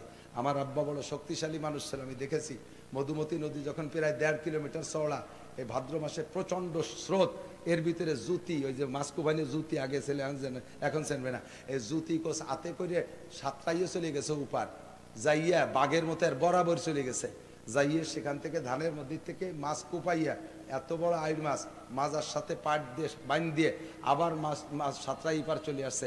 আমি তখন ক্লাস 4-এ পড়ি। এরকম শক্তিশালী বাপ আমার, সেই বাপরে দেখলাম শেষকালে যাইয়া মসজিদে যখন যাইতেন, অজু বানায় বাড়িতে গেছে, যাইয়া সুন্নত পড়িয়ে দিয়ে যে আব্বা আবার বেরোয় আসতেছে, আব্বা যান কোথায়? কাহ অজু ছুটিয়ে গেছে, বাইরে যে অজু বানাইয়া ফরজ নামাজ পড়তি না পড়তি, না থাকা গেল না, আবার একটা চুমো খাইয়ে বেরোয় এসে আবার অজু বানায় যে শেষের 2 রাকাত পড়ছে। যেই বাপ আমার সকালে গোসল করলে রাতে ঈশান নামাজ পড়ে শুইতে পারতো, সেই বাপের এই অবস্থা। আর এ জামানার যুবকরা, তোমরা তো আল্লাহর ফজলে ফেসবুক আর ল্যাংটা ছবি দেখতে দেখতে তোমরা ডায়াবেটিস হয়ে গেছো 16, 18, 20 বছরেই, তোমরা আর ওকাল পর্যন্ত টিকতে পারবা না। কাজে ইবাদত করলে এখন করো, ভালো হলি এখন হও, যৌবন কালটাকে কাজে লাগাও। আন উমরিহি ফিমা আফনা ও আন শাবাবিহি ফিমা আবলা। 2 নম্বর ইমিগ্রেশন, তোমার যৌবন কাল সম্পর্কে জিজ্ঞাসা করা হবে। 3 নম্বরে আন মালিহি মিন আইনা তাসাবা ফিমা আনফাকা, মাল সম্পর্কে জিজ্ঞাসা করা হবে। এই তুমি এত টাকা দিয়ে মসজিদ বানাই দিলে, টাকা পাইলে কোথায়? টাকা পাইলে কোথায়? বেতন তোমার 50,000 টাকা, অথচ তুমি 50 লাখ টাকা দিয়ে মসজিদ বানাই দিলে, এই টাকা তোমার জন্য কি আসমান থেকে আলাদা অ্যাকাউন্টে নাজিল হয়নি? নাকি? কোত্থেকে পাইলা? তোমার কাছে হারাম টাকার মসজিদ চাই নেই, হারাম টাকার মাদ্রাসা চাই নেই, হারাম টাকার ঈদগাহ চাই নেই। কথা বলেন ঠিক কি ঠিক না? তোমার কাছ থেকে হারাম টাকার হজ চাই নেই, হারাম টাকার যাকাত চাই নেই, হারাম টাকার কুরবানি চাই নেই। আমার ধর্ম তোমার যাকাত, তোমার কুরবানি, তোমার হজের কাছে ঠেকা না। তুমি কেন চুরি করে টোন মারিয়ে মন মারিয়ে টাকা ঘুষমুষ খাইয়া সেই টাকা দিয়ে তুমি এই কাম করতে আইছো? এগুলো ধরা খেতে হবে। আবার কামাই করছেন হালাল ভাবে, সারা দিন ভ্যান চালাইছে, সারা দিন ভ্যান চালাইছে, মাথার গাম পায়ে চলে গেছে, সন্ধ্যাকালে 500 টাকা এইভাবে গুছাইতে গুছাইতে সপ্তাহে যেদিন শনিবার ওই দিন ব্যারাকের গুরুরা চলে আইছে, ব্যারাকের অফিসারের কিস্তি পরিশোধ করা লাগতেছে এই টাকা দিয়ে। কামাই করছো রক্ত জড়াইয়া হালাল ভাবে, আর খরচ করলে ব্যারাকের সুদে কিস্তি দিয়ে, ব্যারাকের সুদে কিস্তি দিয়ে কামাই করছো কষ্ট করে হালাল টাকা, তাই দিয়ে এত বড় মোবাইলেরটা কিনে রাতভর তুমি বিদেশি ল্যাংটা ছবি দেখো। কামাই করছো হালাল টাকা, সেই টাকা দিয়ে রক্ত পানি করা টাকা দিয়ে বিশাল টেলিভিশনটা কিনে চালাই দিয়ে অন করে শুয়ে দেখতে দেখতে ঘুমাই গেছো। ওই ঘুমের মধ্যে যদি তোর মরণ হয় তাহলে তোর মরণটা হবে বেঈমানি মরণ, জাহান্নামী মরণ। কথা বলেন ঠিক কি ঠিক না? এই জন্য তোমার মাল কোত্থেকে কামাই করেছো, কোথায় এদিক হালাল ভাবে কামাই করে ফাঁসা বাইরনু প্যান্ট কিনছেন। ফাঁসা বাইরনু প্যান্ট আছে না? হ্যাঁ আছে না? আমার যদি বিশ্বাস নাই তাহলে আমার সাথে ঘোরেন, দেখবেন যে কত প্রকারের ফাঁসা, পাশা কত প্রকার, খালি দেখবেন গাড়িতে বসে বসে। প্যান্ট একটা পারছে যতটুক বেরোয় গেছে, ভ্যানের পর বসে দেখছে ভ্যানে যাচ্ছে, আমার ড্রাইভার সেদিন কেউ দেন কায়দা দেন, আমি তো তুই দেখ, আমি দেখতে ও দেখলি তো কবি যাবো না। যদি পায়খানা করে দেয় ভ্যানে একটু মাখাবে না, ফাঁসা বার হয়ে গেছে নিচে, প্যান্টে তো মাখাবেই না। টাকাটা কামাই করছে হালাল ভাবে কষ্ট করে, ভ্যান চালায়, তাই দিয়ে একটা ল্যাংটা ভ্যান কিনছো। টাকা কামাই করছো কষ্ট করে হালাল টাকা, বেতনের টাকা দিয়ে বউরে শাড়ি কিনে দেছো, তাই দিয়ে বউর গা গেড়ে না, বউরে পোশাক দেছো, তাই দিয়ে গা গেড়ে না। কামাই করছো হালাল ভাবে, খরচ করছো হারাম ভাবে। 3 নম্বর ইমিগ্রেশন। 4 নম্বর ইমিগ্রেশন হলো তোমাকে জিজ্ঞেস করা হবে মাজা আমিলা বিমা আলিমা, কোনো কথায় নেকা শাস্তি পারবেন না। আল্লাহ এটা শুনি নেই, ওটা শুনি নেই, এটা জানি না, ওটা জানি না। আল্লাহর রহমতে কৌশল করিয়ে একেবারে ওয়াজ টেনে মরা পর্যন্ত মানব জীবনে শরিয়াতের বিধান যা যা আছে আমি খুঁটে খুঁটে আমার বয়ানের মধ্যে সব বলছি। আমার ওয়াজগুলো ইউটিউব থেকে নামায় শুনবেন, ইনশাআল্লাহ গোটা জিন্দেগিতে যা লাগবে, জন্মের সময় কি, পেটে থাকতে কি, বিয়ে কি, প্রথম রাত্রে বোর সাথে কেমন আচরণ করতে হবে, তারপরে কি করতে হবে, এ সব করতে করতে করতে করতেই লাস্টে প্রেসিডেন্ট প্রধানমন্ত্রী কিভাবে বেহেশতে যেতে পারবে, দোজখে যেতে পারবে, সব আমি ফাইনাল খেলা দিয়ে দিছি, কিচ্ছু বাকি রাখি নেই। কাজে ও জায়গা কইতে পার না এটা জানি না, ওটা জানি না, হুজুর রাজে খালি গাল গপ পরে উঠে চলে গেছে, আমাকে কিছু শিয়েই নেই। এই নেকামি করলে নাকটা ভাঙিয়ে ফেলে দেবে, খড়ম দিয়ে বড় ইয়ে। সোরা শুনিস নাই আবার, এখন যা শুনছিস তারপর আমল করছিস, কটুক তাই ক। এই নামাজের কথা শুনছিস? হ্যাঁ কই চলো তো, সুর নাই চলে গেছে, কই চলো তো হুজুর, না ওই সময় আমি বাদাম খাচ্ছিলাম। বাদাম দেবো আজ আনতে যায় বাংলা। আল্লাহ হেফাজত করুক বলেন আমি। সংক্ষেপ কথা হলো ভয়ও দিতে হবে, সাহসও দিতে হবে।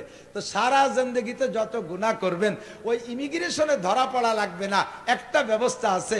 আল্লাহ পাক রব্বুল আলামিন বলেন তুমি খালি ভয় দেশে একটু সাহস দাও, বান্দাকে বলে দাও ইনতাজতানিবু কাবায়ের, গুনাহ 2 প্রকার। জোরে বলেন কয় প্রকার? বড় গুনাহ আর ছোট গুনাহ। বড় গুনাহ আর ছোট গুনাহ। বড় গুনাহরে কয় কবিরা গুনাহ, ছোট গুনাহরে কয় সগীরা গুনাহ। তো আল্লাহ তাআলা বলেন ইনতাজতানিবু কাবায়ের, বান্দা তুমি নিজে, তোমার একটা দায়িত্ব আছে, তোমার দায়িত্ব দিয়ে যদি তুমি কবিরা গুনাহগুলোর থেকে বাঁচতে পারো, এদিক তোমার দায়িত্ব দিয়ে তুমি কবিরা গুনাহগুলোর থেকে বাঁচবা। নুকাফির আনকুম সাইয়্যাতিকুম, আমি তোমার জীবনের সমস্ত সগীরা গুনাহ মাফ করে দেব। এর জন্য তওবা করা লাগবে না, এদিক সগীরা গুনাহ থেকে মাফ চাওয়ার জন্য তওবা করা লাগবে না। আমি আল্লাহ তাআলা যেহেতু তোমার আদ্য বানাইছি, তোমারে বেচতে দেব, এই জন্য আমি দায়িত্ব নিয়েছি সগীরা গুনাহগুলো আমি মাফ করে দেব।